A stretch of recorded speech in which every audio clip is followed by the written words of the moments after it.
California has a debilitating housing shortage that is driving up rents and home prices, fueling an increase in homelessness and handicapping efforts to attract and retain businesses.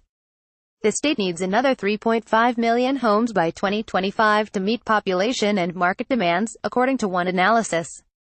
But where to build? Just look at the news in recent days and it's clear that as much as the state needs more homes, there are fewer and fewer good places to put them.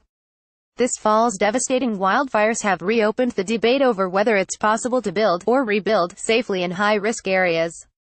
More than 45 people have been killed and 15,000 structures damaged or destroyed by wildfires this year. Researchers warn that this may be a taste of what's to come as global warming fuels larger and more frequent wildfires, and as new development creeps further into the wildland-urban interfaces where homes and offices abut foothills, forests or other open land. New data analysis and mapping tools may soon make it possible to identify the most fire-prone terrain. Traditionally, state and local governments have required new homes in such areas to be built with fire-resistant materials and brush around those properties to be cleared. But it's time to ask whether those steps go far enough. State or local government authorities have to consider restrictions on housing developments in areas prone to wildfires because the threat to residents and firefighters is too great. Some land managers have suggested requiring local governments to cover the cost of responding to and rebuilding after wildfires, expenses usually covered by insurance, the state and the federal government. Others want developers and new residents who impinge upon wildlands to pay hefty fees for firefighting and recovery. Both options would rightly discourage and decrease the number of homes built on the urban fringe. Where can people live? But climate change is making other areas of the landscape riskier for housing too.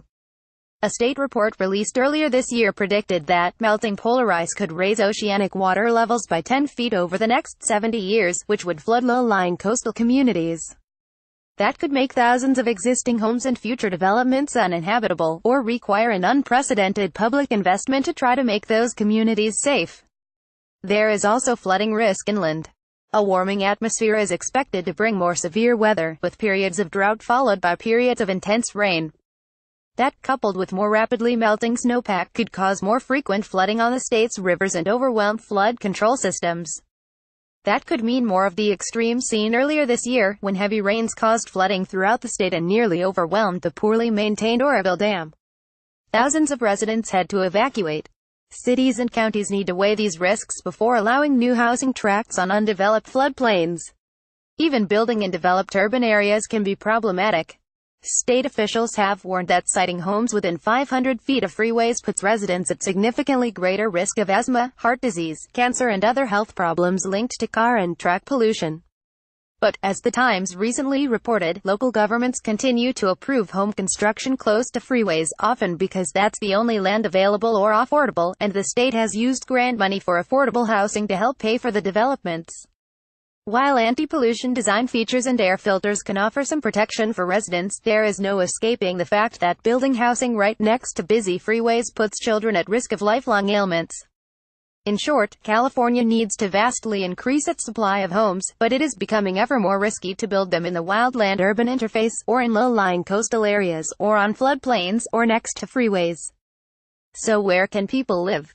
As the options for developable land narrow, California will increasingly have to develop and redevelop in sites and in established residential neighborhoods. Cities have to grow inward, with more development on vacant or underused lots amid buildings, greater density and more housing closer to workplaces and transit hubs. That's rarely easy. Land is more expensive in urban areas, and it's often difficult to persuade residents and political leaders to make room in their communities for more homes.